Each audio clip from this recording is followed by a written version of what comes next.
मेरा जो छोटी सी मेरी बुद्धि कहती है कि जब स्वतंत्रता के बाद हमने ये रिजर्वेशन शुरू किया था तो उसका मकसद ही ये था कि हम सब बराबरी पे आ जाएं। लेकिन आज भी यदि हम ये कह रहे हैं कि वो पिछड़ा है, वो अगड़ा है, वो अल्पसंख्यक है, वो बहुसंख्यक है, तो हम जो ये बड़ी-बड़ी बातें करते हैं, मेरा भारत महान, तो किस बात का महान? हम तो लड़ते ही रह जाएंगे। ये हम जो उल्टा काम कर रहे हैं, मैंने कहा ये नदी उल्टी बहाने की कोशिश कर रहे हैं। इससे जो समस्याएं होने वाली है, एक समस्या तो ये कि समाज में विघटन बढ़ जाए।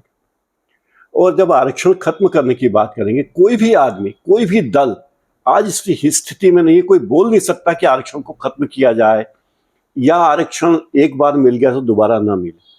जो क्रीमी लेयर की बात आई थी, तो क्रीमी लेयर ऐसी, जो क्रीमी लेयर भी क्रीमी वो बहुत ऊंची है। ये मतलब क्रीमी लेयर भी जो लेयर है वो भी उचित नहीं, क्योंकि यदि अभी भी ऐसे लोग बचे हैं जिनको आरक्षण की जरूरत है, इसका मतलब जो आरक्षण की सुविधा है जो वाकई में जरूरतमंद है वहां तक नहीं पहुंची है। इसका क्या कारण है? आप रेलवे में कभी यात्रा की होगी आपने, स्लीपर क्लास में अगर कोई व्यक्ति यात्रा करे तो रेल के यात्री स्टेशन आने पे दरवाजा अंदर से बंद कर देते, और अगर कभी दरवाजा खुला और 8-10 लोग घुस गए, कुछ लोग अंदर घुस गए, तो घुसने के बाद वो दरवाजे पे खड़े हो जाती है, कोई दूसरा ना आ जाए। उन्हें लगता है कि हमें तो सुविधा मिल गई यात्रा की, कोई दूसरा व्यक्ति इसमें शामिल ना हो। दूसरी बात है कि 3-3 पीढ़ियां हो गई, 4-4 पीढ़ियां हो गई। भारत के राष्ट्रपति थे नारायणन, राष्ट्रपति बन गए, लेकिन उनके बच्चों को भी आरक्षण चाहिए। अरे भैया, आप राष्ट्रपति बन चुके हो, अब राष्ट्रपति से ऊंचे क्या बनोगे? कोई आप अब राष्ट्रपति से बड़ा तो कोई पद भारत में ही नहीं, लेकिन उसके बाद भी आपको आरक्षण चाहिए। मीरा कुमार जी, उनके पिताजी उप प्रधानमंत्री थे, रक्षा मंत्री थे, देश के दूसरे नंबर के सबसे पावरफुल नेता थे, लेकिन उन्हें भी आरक्षण चाहिए। मीरा कुमार जी के बच्चों को भी आरक्षण चाहिए। हो ये रहा है कि जो लोग शीर्ष पदों पे पहुंच गए हैं वो आरक्षण का फायदा उठा पा रहे हैं।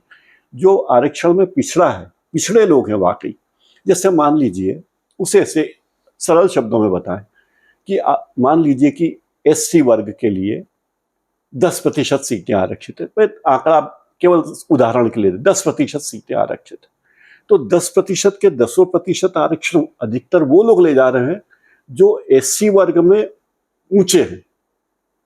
मान लीजिए एससी वर्ग में भी बहुत सारी जातियां हैं, करोड़ों लोग एससी वर्ग में हैं, लेकिन कुछ ही लोग उसका फायदा उठा रहे हैं और पीढ़ी दर पीढ़ी फायदा उठाते जा रहे हैं। और ये चिंता की बात है। और जब उससे हटाने की कोशिश की जाती है, क्रीमी लेयर की बात होती है, तो लोग कहते हैं नहीं नहीं नहीं, ये तो गलत है।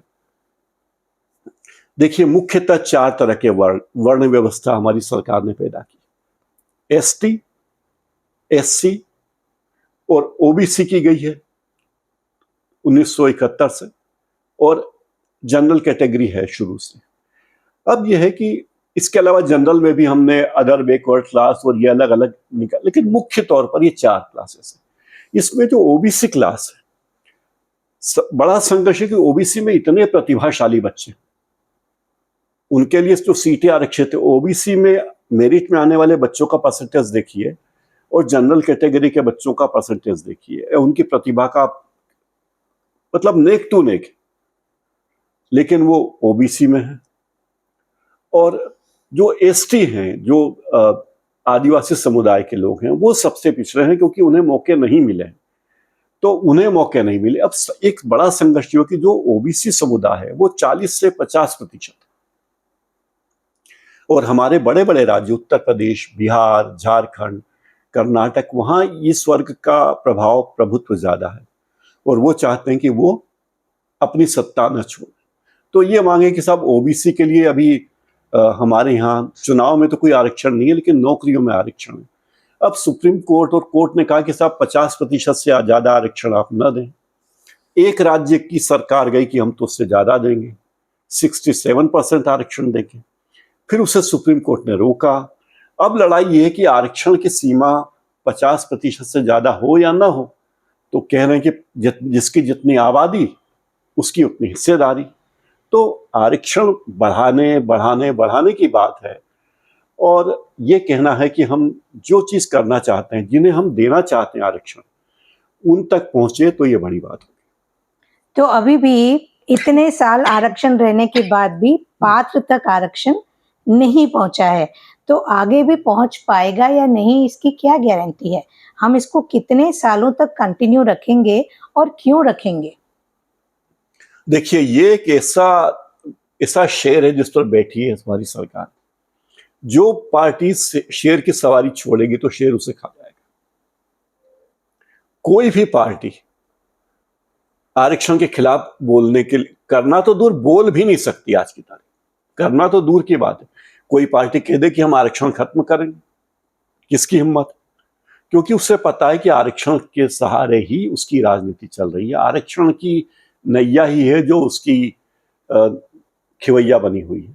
क्या कभी ऐसा कोई मौका आया कि आपको लगा कि आरक्षण से ये फायदा हुआ और आरक्षण से ये नुकसान हुआ, या जाति के कारण कहीं कोई ऐसी घटना आपके जीवन में कभी आपके सामने आई कि जाति को लेके, अगर हमारे देश में जातियां होती नहीं, सब बराबर होते तो अच्छा होता? ये बड़ी अच्छी बात आपने कही, मैं खुश हूं। लेकिन मुझे लगता है आरक्षण का एक फायदा ये हुआ कि समाज का एक बड़ा वर्ग जो वंचित रह जाता, आरक्षण का लाभ उनको मिला है और उन लोगों को मौका मिला है कि वो आगे आए। अब उन लोगों का पहला कर्तव्य था कि वो अपने से पीछे वाले लोगों को, अपनी जाति के, अपने समुदाय के पीछे के लोगों को आगे लाने की कोशिश करते हैं। लेकिन जिस तरह की बीमारी हमारे भारतीय समाज में है कि अगर मैं कहीं पहुंच गया तो मैं चाहूंगा कि मेरे बच्चे ही मेरे वो बने, उत्तराधिकारी बने। तो एक व्यक्ति जो किसी पद पर पहुंचा है, वो अपने समाज के दूसरे पिछड़े वर्ग को आगे लाने के लिए तैयार नहीं है। वो चाहता है कि मैं हूं, और जब हम ये इन पदों की पूर्ति कर, अब सरकारी नौकरियां बची कितनी? मान लीजिए कि इस देश में मान लो 20 करोड़ एसटी हैं, 30 करोड़ एससी हैं और 100 करोड़ या 90 करोड़ ओबीसी हैं। तो वो चाहेंगे कि, और नौकरियां हैं नहीं उनके लिए। अगर सब लोगों को पूरा आरक्षण दे दिया जाए तो भी नौकरियां नहीं, अगर सारी नौकरियां एससी को दे देंगे तो भी नौकरियां बहुत कम है, तो नौकरियां कम है। तो कुल मिला के संघर्ष ये कि कैसे भी करके हम सत्ता में आए, और उसके लिए पूरी मेहनत चल रही है कि हम कुछ भी करके सत्ता पर पाए। और दुर्भाग्य की बात है, जो मैंने कहा कि जो कांग्रेस पार्टी ये कहती थी कि जात पर न पात पर, इंदिरा जी की बात पर मोहर लगेगी हाथ पर, वो पार्टी जातिगत जनगणना के लिए तैयार है। भाई, अगर जातिगत जनगणना बहुत अच्छी थी तो जवाहरलाल नेहरू ने क्यों नहीं शुरू कर दी, लाल बहादुर शास्त्री ने क्यों नहीं कर दी, इंदिरा गांधी ने क्यों नहीं कर दी कि जातिगत जनगणना होनी चाहिए? और जातिगत जनगणना करके आप समाज में, अभी तक तो हमें पता नहीं कि ओबीसी में कितने लोग अलग अलग जातियों के, अब हमें पता चल जाएगा कि अच्छा ये ओबीसी है, अरे ये भी, और लोग ओबीसी में आने के लिए संघर्ष कर रहे हैं। मतलब दुनिया में भारत एकमात्र ऐसा देश है जो कहता हम पिछड़े हैं, और उनकी मांग है कि हमें पिछड़ा घोषित करो। और पिछड़ा घोषित होने के लिए लड़ते हैं। हाँ, पिछड़ा घोषित होने के लिए लड़ते हैं, आंदोलन करते हैं, रेलें बंद करते हैं, सड़कों पर उतरते हैं। तो लोगों को ये लगता है कि अगर हम ओबीसी में शामिल हो गए तो हमारा उद्धार हो जाएगा, जो नहीं होने वाला, क्योंकि उद्धार पूरे देश के उद्धार में ही सबका उद्धार